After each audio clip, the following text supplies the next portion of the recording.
वर्धा हनुमान टेकरी स्थित oxygen park में भीषण आग लग गई। ये पार्क 2014 में वैद्यकीय जन जागरूकता मंच द्वारा स्थापित किया गया था और महाराष्ट्र का पहला ऑक्सीजन पार्क माना जाता है। इस हादसे में हजारों पेड़ जलकर खाक हो गए। इस आग से पर्यावरण को भारी नुकसान पहुंचा।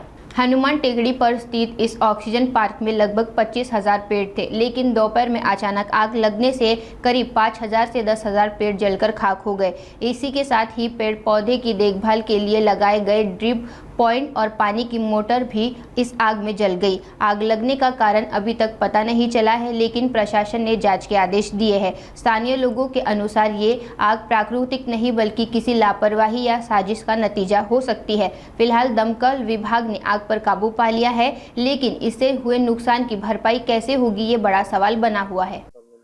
या ठिकाणी हनुमान टेकडीवर महाराष्ट्रातला सगळ्यात पहिला ऑक्सिजन पार्क, इथे वैद्यकीय जनजागृती मंच, विविध सामाजिक संघटना, जिल्हाधिकारी कार्यालय व सर्व वर्धेकरांनी मिळून जवळपास 25,000 झाडांचं वृक्षारोपण या ठिकाणी मागच्या 2014 पासून आम्ही या ठिकाणी करतो आणि सोबतच झाडांचं संवर्धन सुद्धा या ठिकाणी होतं।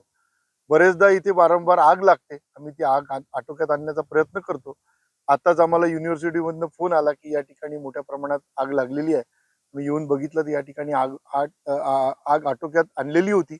युनिव्हर्सिटी मधले जे फायर फायटर्स आहेत त्यांनी मोठ्या प्रमाणात झाडं जळलेली आहेत। मोठ्या प्रमाणात आम्ही ज्या लावलेल्या ड्रिप्स आहेत, ज्या लोकसभागातून आपण उभ्या केल्या त्या सुद्धा जळलेल्या आहेत। आमची मोठी पाण्याची पाईपलाईन, या ठिकाणी जे वेस्ट वॉटर आहे त्या वेस्ट वॉटरवरती आम्ही हे झाडं जगवतो, ती पाईपलाईन सुद्धा जळून गेली आहे। सोबत आमच्या मोटरचं पंप हाऊसचं सुद्धा मोठ्या प्रमाणात नुकसान झालेलं आहे। वर्धेकरांच्या मार्फत नुसतं वृक्षारोपणच नाही तर जल संवर्धनाचं काम सुद्धा या ठिकाणी होतं।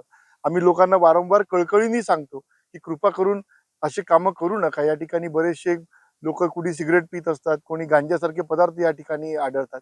वारंवार प्रशासनाला सुद्धा याची कल्पना आम्ही देतो। आमचे लोक येऊन आग विझवण्याचा प्रयत्न करतात, पण अशा वेळी आग लागली, येऊन बघितलं तर जवळपास आमचे खूप सारे झाडं, एक 5-10 हजार झाडं या ठिकाणी आगीच्या भक्षस्थानी पडलेले आहे। आमची ड्रीप आगीच्या भक्षस्थानी पडलेली आहे, आमचे पाईप आगीच्या भक्षस्थानी पडलेले आहे। मला आपल्या सर्वांना आपल्या माध्यमातून विनंती करतो की कृपा करून आपण नाही वृक्षारोपण करू शकत करू नका, पण जिथे सामाजिक चळवळीतनं इतके मोठे मोठे कामं उभे राहतात, एवढ्याशा तुमच्या चुकीमुळे इतकं सगळं जळून गेलं। सोबतच वृक्षांसोबत ड्रीपचं नुकसान झालं, पाईपलाईनचं नुकसान झालं।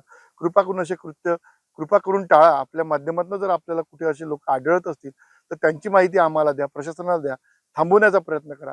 आणि प्रशासनाला सुद्धा कळकळीची विनंती करतो की इतकं मोठं काम वर्धेकरांच्या माध्यमातून या ठिकाणी होतं, आज या ठिकाणी लागली। काही दिवसाआधी निसर्ग सेवा समितीच्या टेकडीवर सुद्धा आग लागलेली होती। वारंवार अशा घटना आपल्या गावामध्ये घडतायत।